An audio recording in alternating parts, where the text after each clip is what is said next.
একটা কাজও করে দেখাতে হবে। সেটা কি? ওয়ায়াতি ইলান নাস মা ইউহিব্বু আইউতা ইলাই, এবং মানুষের সাথে তাকে ওই আচরণ করতে হবে যেই আচরণটা সে নিজের জন্য পছন্দ করে। এটা খুব কঠিন লাগছে, তাই না? আরে পরকালের প্রতি, আল্লাহর প্রতি বিশ্বাস তো মুখে বলে দিলেন, হয়ে গেল। কিন্তু রাসূল সাল্লাল্লাহু আলাইহি ওয়াসাল্লাম বলেছেন, বিনা শাস্তিতে নাজাত পেতে হলে তোমাকে তোমার ভাইয়ের সাথে ওই আচরণ করে দেখাতে হবে যেটা তুমি নিজের জন্য পছন্দ করো। এটা আপনি কত দূরে নিতে পারেন, এই কথাটা নিয়ে নেন। কত দূরে নিতে পারেন? আপনার সামনে একটা ভাই অন্যায় করেছে, এই ভাই বলতে আপনার স্ত্রীও হতে পারে, আপনার সন্তানও হতে পারে, আপনার ছোট ভাইও হতে পারে, আপনার কোনো ওয়ার্কার হতে পারে, হতে পারে না? সেকেন্ড পার্সন যেটা, যার সাথে আপনি বিহেভ করবেন, একটা রিক্সা চালক ভাইয়ের সাথে হতে পারে, একটা জুতা শিলি করে তার সাথে, একটা কৃষক ভাই হতে পারে। যে আপনার চেয়ে নিচে আছে, তার মানে আপনি তার সাথে ওই আচরণটা করবেন যে আচরণটা আপনি নিজের জন্য পছন্দ করেন। যে এই কাজটা করে দেখাতে পারবে, রাসূল সাল্লাল্লাহু আলাইহি ওয়াসাল্লাম বলছেন তাকে আল্লাহ বিনা শাস্তিতে জান্নাত দিয়ে দেবে। তার মানে আপনার সাথে কেউ অন্যায় করেছে, এখন আপনি ওকে থাপ্পড় দিবেন, এটা আপনার প্ল্যান বা এইম, টার্গেট, ওকে থাপ্পড় দিবেন, আপনার এটা জেগে গেছে। মাইন্ডটাকে চেঞ্জ করে নেন, ওই জায়গাটা আপনি, আর ওই লোকটা এখন আপনার স্থানে আছে, ও আপনাকে কি করবে, এটা কি চান আপনি?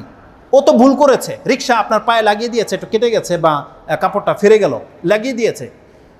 এখন আপনি রিক্সার জায়গায় চলে যান, ওই লোকটাকে মালিক বানিয়ে দেন। এখন আপনার যে অপরাধ হয়ে গেছে, আপনি কি আশা করেন? আপনাকে এটা থাপ্পড় মারুক, এটা আশা করেন? আমি আর আপনি কি চাই তখন? আমিও চামো যে আমার ভুলটাকে ভুল ভেবে আমাকে মাফ করে দেখ, তাই তো না?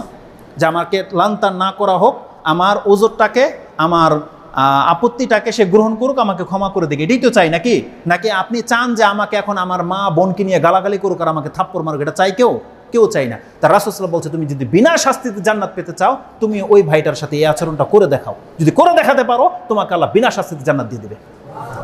খাদ্যের ক্ষেত্রে, আপনার বাসায় যখন কেউ আসে, আপনার উচ্চ লেভেলের গেস্ট যারা, তাদের জন্য আপনি যে খাদ্যের ব্যবস্থা করেন, আপনি দেখেন তো এটাকে আপনার ওই নিম্নমানের ভাইয়ের সাথে, যে অত পয়সাওয়ালা না, তার জন্য কি ওই একই মানের খাদ্য অ্যারেঞ্জ করেন, নাকি আপনার ওয়াইফকে বলেন কি আছে আজকে বাসায়, বলে যে হালকা খিচুড়ি টিচুড়ি আছে, ঠিক আছে হয়ে যাবে, এটা দিয়ে হয়ে যাবে। আর যখন বলা হয় অমুকে আসবে, তখন বলছে কি আছে, বলতেছে যে খিচুড়ি ভুনা করেছে, এটা হয় নাকি, একটা টিকা করো, একটা ফ্রাই করো, একটা এটা করো, এটা করেন কিনা?